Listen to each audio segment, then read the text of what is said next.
श्री गणेशाय नमः। श्री गुरुदेवाय नमः। ओम नमः शिवाय। आज की शिव पुराण कथा में आप सभी भक्तों का स्वागत है।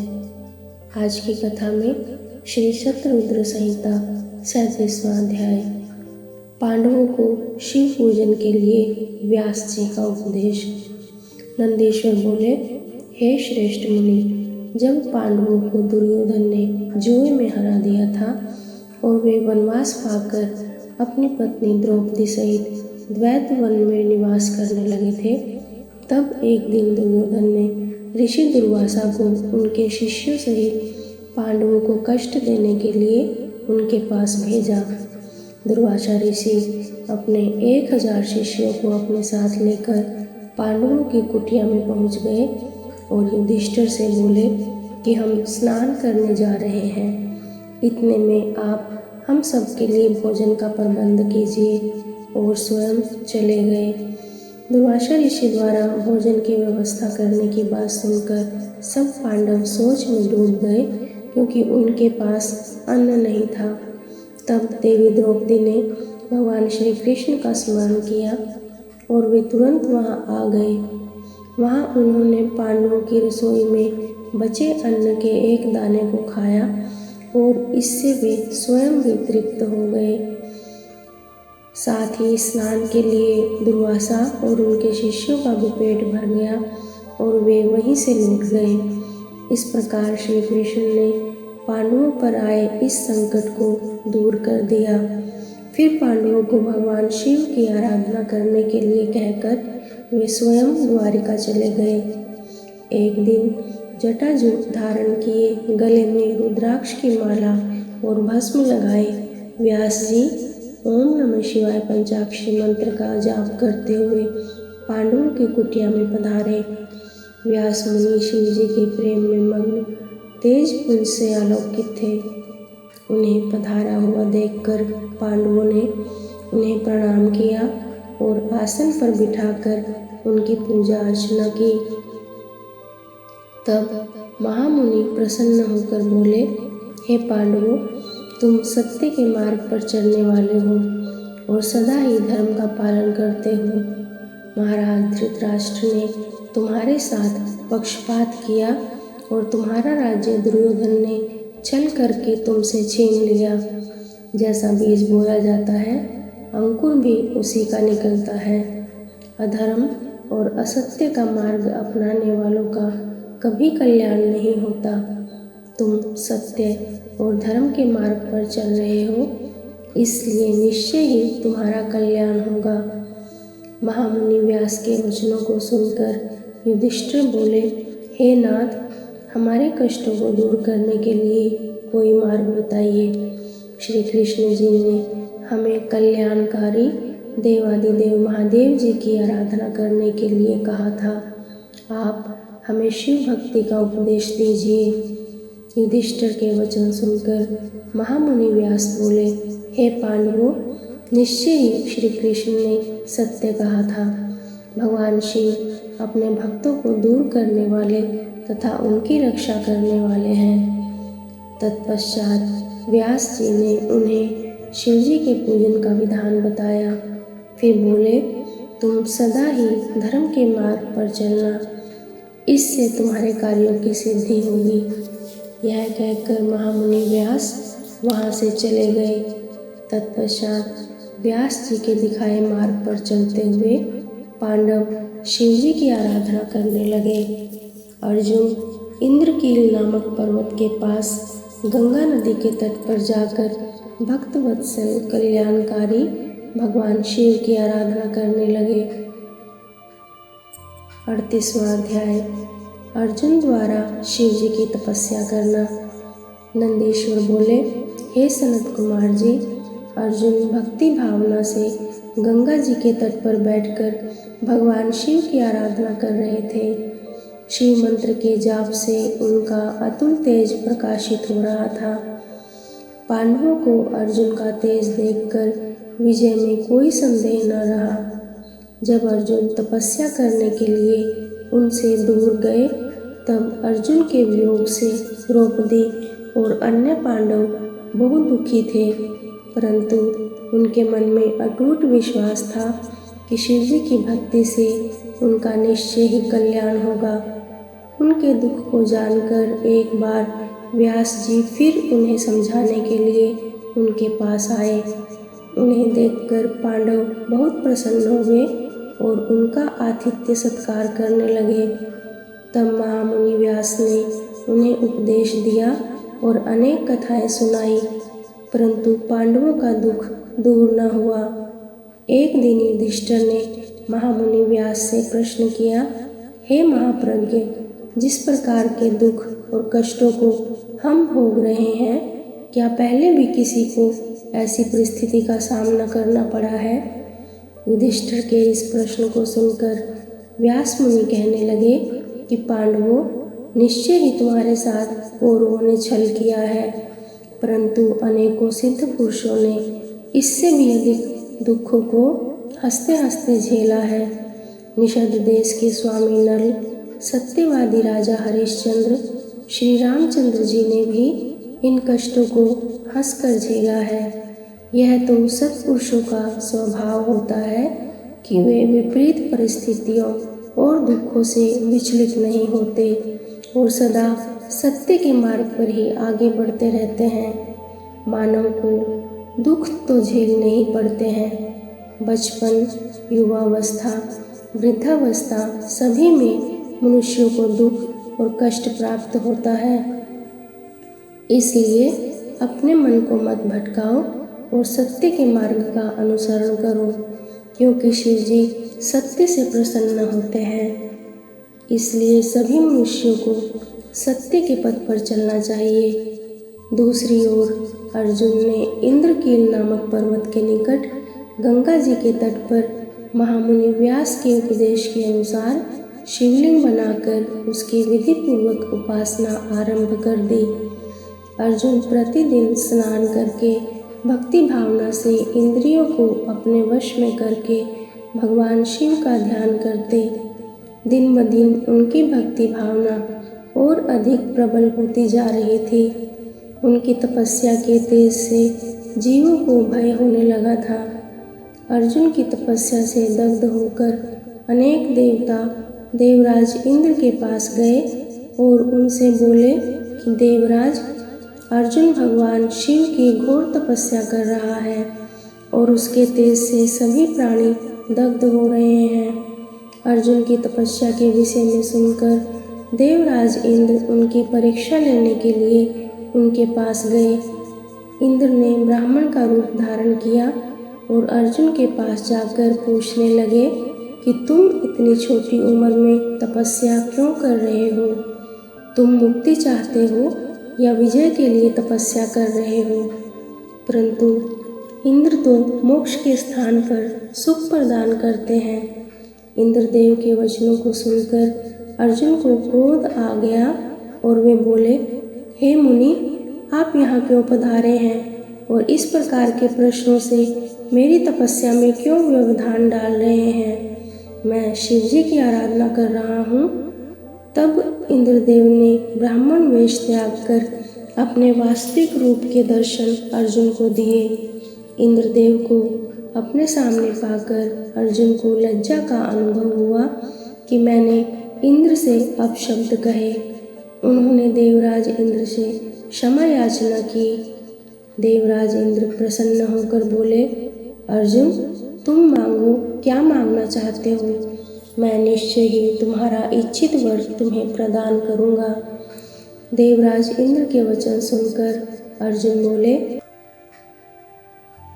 हे देवेंद्र, यदि आप मुझ पर प्रसन्न हैं तो मुझे शत्रुओं पर विजय का वरदान प्रदान कीजिए। अर्जुन के वर को सुनकर देवेंद्र बोले, अर्जुन, तुम्हारी विजय अवश्य होगी, क्योंकि भगवान शिव के भक्तों पर कभी कोई संकट नहीं आता। उनको संसार में किसी का भय नहीं होता। इसलिए तुम इसी प्रकार शांत चित्त और भक्ति भाव से त्रिलोकीनाथ देवादिदेव महादेव जी की तपस्या करो। उनकी प्रसन्नता से श्रेष्ठ जीवन में और कुछ भी नहीं है। यह कहकर देवराज वहाँ से अंतर्ध्यान हो गए। तब अर्जुन पुनः शिवलिंग को प्रणाम कर उनकी आराधना करने लगे। 39वां अध्याय। शिव जी का किरात अवतार। नंदीश्वर बोले, हे सनत कुमार जी, अर्जुन महामुनि व्यास जी द्वारा बताई गई विधि से शिव जी की उपासना कर रहे थे। काफ़ी समय तक तपस्या करने के पश्चात उनके तप का तेज बढ़ना आरंभ हो गया और उनका तप और रौद्र रूप धारण करता जा रहा था। अर्जुन ने एक पैर पर खड़े होकर सूर्य की ओर देखते हुए पंचाक्षर मंत्र का जाप करना आरंभ कर दिया।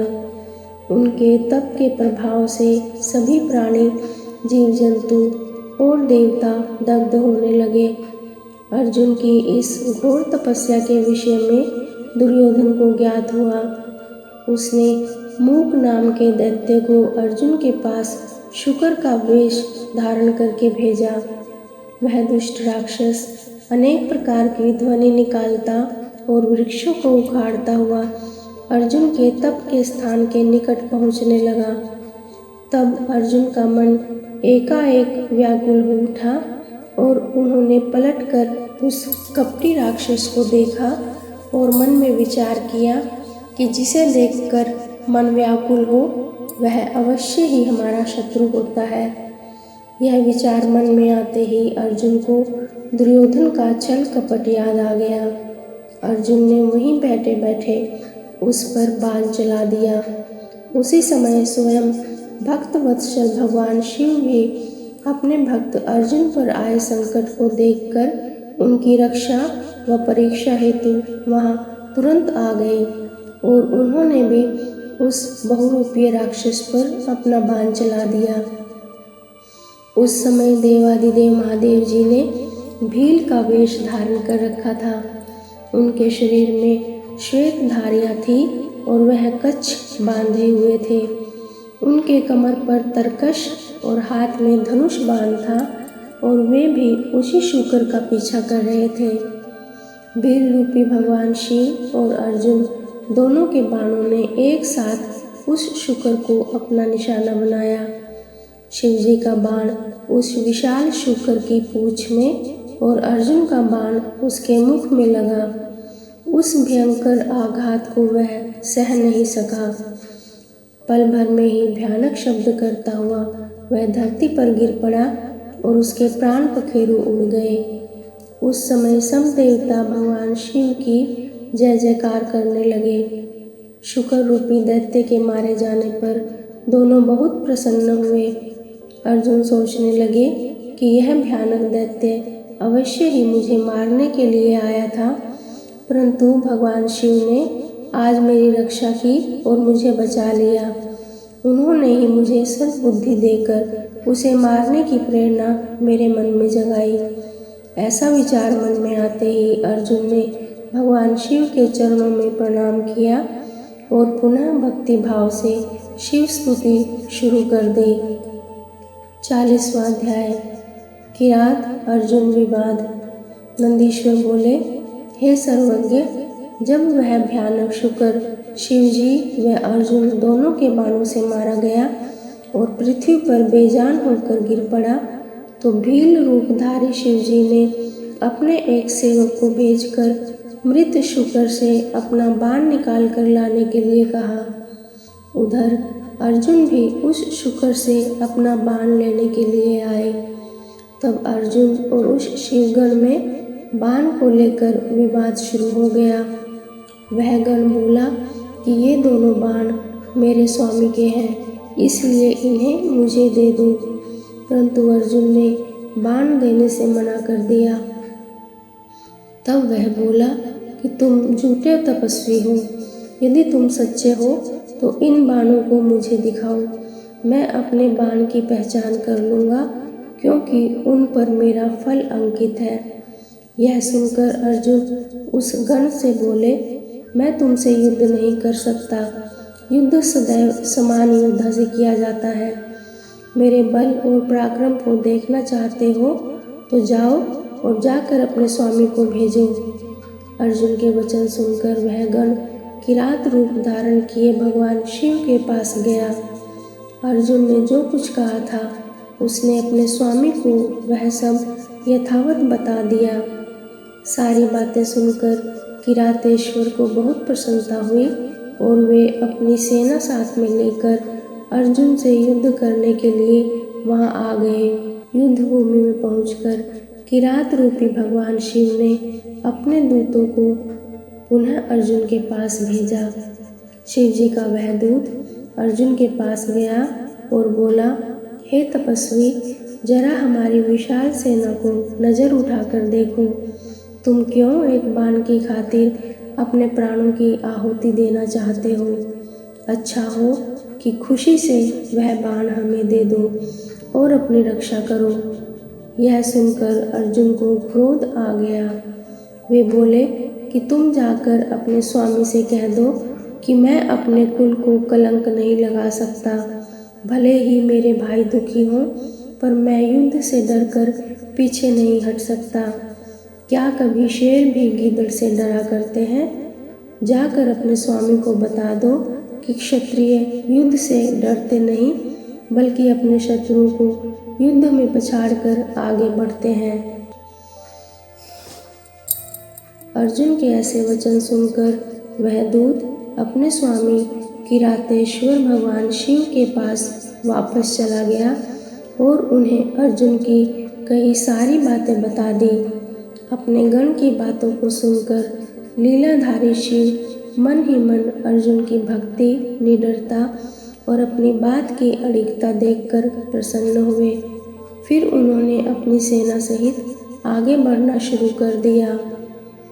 41वां अध्याय किरातेश्वर महादेव की कथा। नंदीश्वर बोले, हे महामुने, जब किरातेश्वर शिव जी को उनके दूत ने बताया कि अर्जुन किसी भी स्थिति में समर्पण नहीं करना चाहते और वे आपसे युद्ध करना चाहते हैं, तब शीघ्र ही किरातेश्वर शिव अपनी सेना के साथ युद्ध भूमि में पधारे। अर्जुन ने अपने आराध्य भगवान शिव के चरणों का स्मरण किया और अपना धनुष बाण लेकर उस विशाल सेना से लड़ने लगे। अर्जुन व भील सेना में बड़ा भयंकर संग्राम हुआ। दोनों ओर से बाणों की वर्षा होने लगी। अर्जुन, जो कि महान धनुर्धारी कहे जाते हैं, ने अपने बाणों से सारी गण सेना को पल भर में ही परेशान कर दिया। फिर क्या था, कुछ ही देर में सभी शिवगण अपने प्राणों की रक्षा हेतु युद्ध भूमि से इधर उधर हो गए, परंतु अर्जुन के बाण न रुके। जब भीलराज किरात की सारी सेना भाग खड़ी हुई, तब अर्जुन ने किरात वेशधारी शिव जी से युद्ध करना आरंभ कर दिया। अर्जुन ने अपने तीव्र बाणों से महादेव जी पर हमला कर दिया, परंतु वे भक्त वत्सल शिव जी का कुछ न बिगाड़ सके। उनका एक भी बाण शिव जी तक नहीं पहुंचता था। यह सब देखकर देवादिदेव भगवान शिव हंस रहे थे। जब अर्जुन ने देखा कि वह किसी भी प्रकार से उस किरात को अपने वश में नहीं कर पा रहे हैं, तो उन्होंने भगवान शिव की स्तुति की।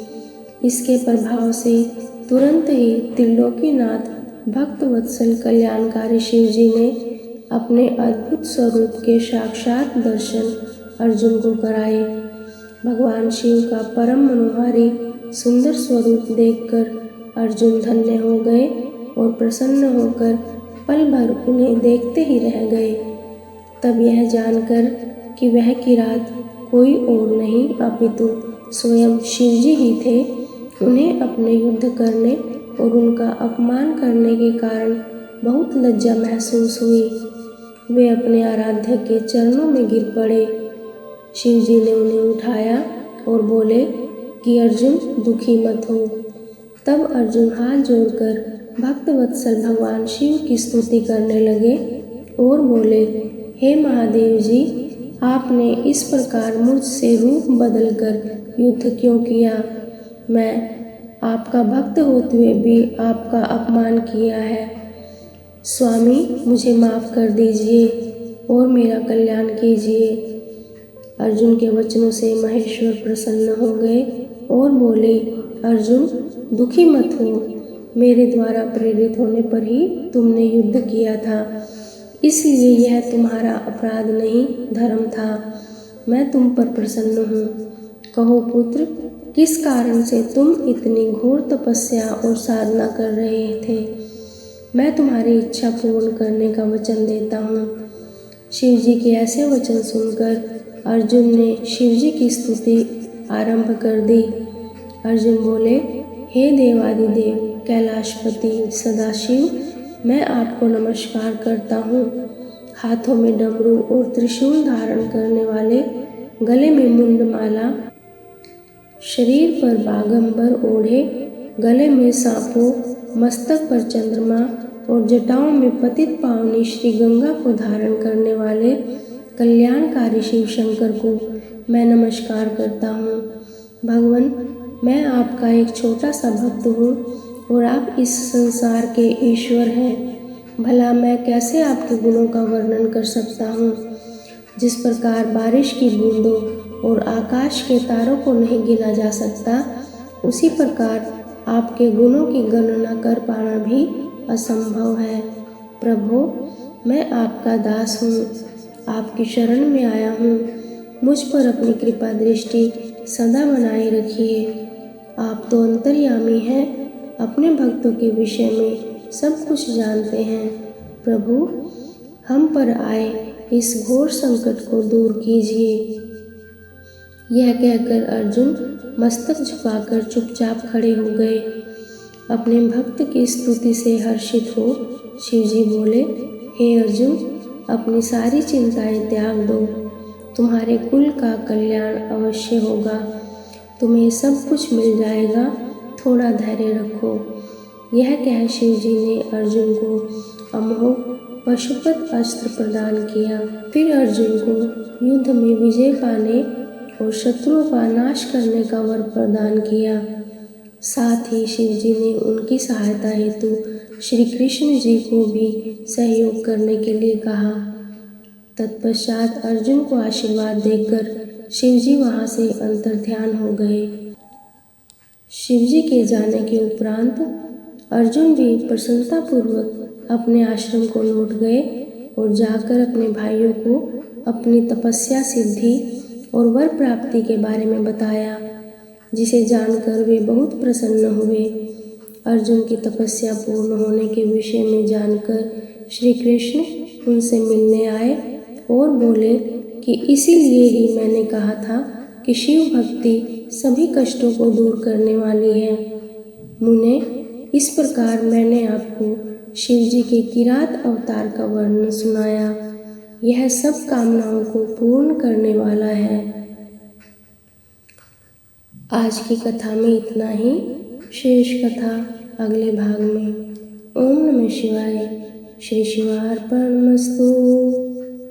सदाशिव आप सभी का कल्याण करें।